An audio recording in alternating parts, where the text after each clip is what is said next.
Do you want Excel to automatically add borders when you enter data like this? In this video, I'll teach you how.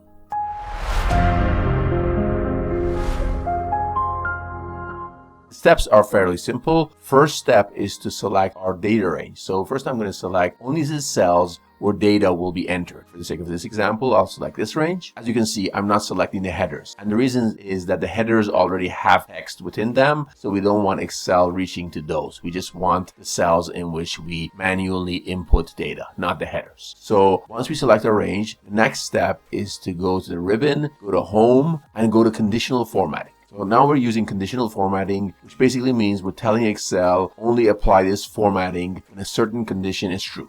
In conditional formatting, we click on this drop-down menu and we left-click on New Rule. And then we select the option that says Use a formula to determine which cells to format. So I'll left-click on this. And in this section over here, where it says Format Values where the formula is true, we will enter the formula, which is currently displayed on the screen. So I've inputted this formula.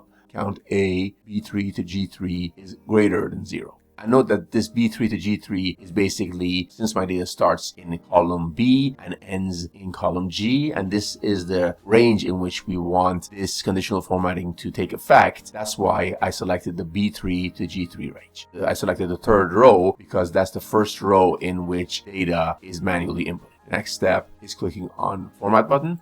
And here we have to select all borders. I'll manually put these borders here. So now we have all borders. And now I'm going to click OK here and OK again on this screen. So the conditional formatting has been applied. Now let's put this to test. Let's input a value in the next empty row within column B.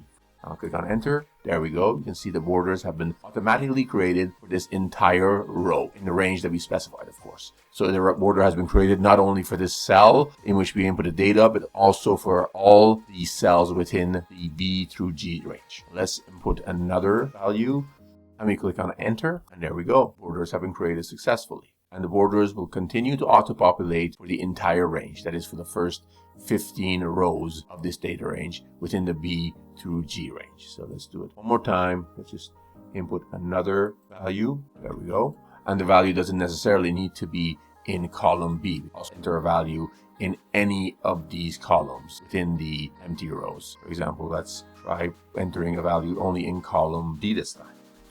There you go. The border has been applied to the entire range.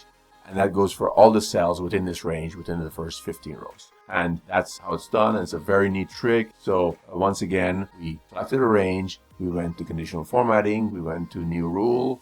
Since I've applied the rule, I'll go to Manage Rules this time to show it to you. And this is the rule we applied. So this formula, what it does is it checks each row and asks one simple question. Is there at least one cell in this row that is not empty? If the answer is yes, then Excel adds borders to the entire range. That is to the entire B through G range of that row. If the row is completely empty, then Excel does nothing. And that's exactly what we did right here, and that's exactly what's happening. Borders get applied the entire row in which that value was entered, within the B through G range, of course. And this is a very neat and very productive trick, and that's how it's done. I hope you've enjoyed this video and found it useful. If you did, make sure to give this video a thumbs up. Also, if you're new to my channel and you haven't subscribed already, make sure to subscribe and also turn on notifications so you won't miss out on future videos. See you soon.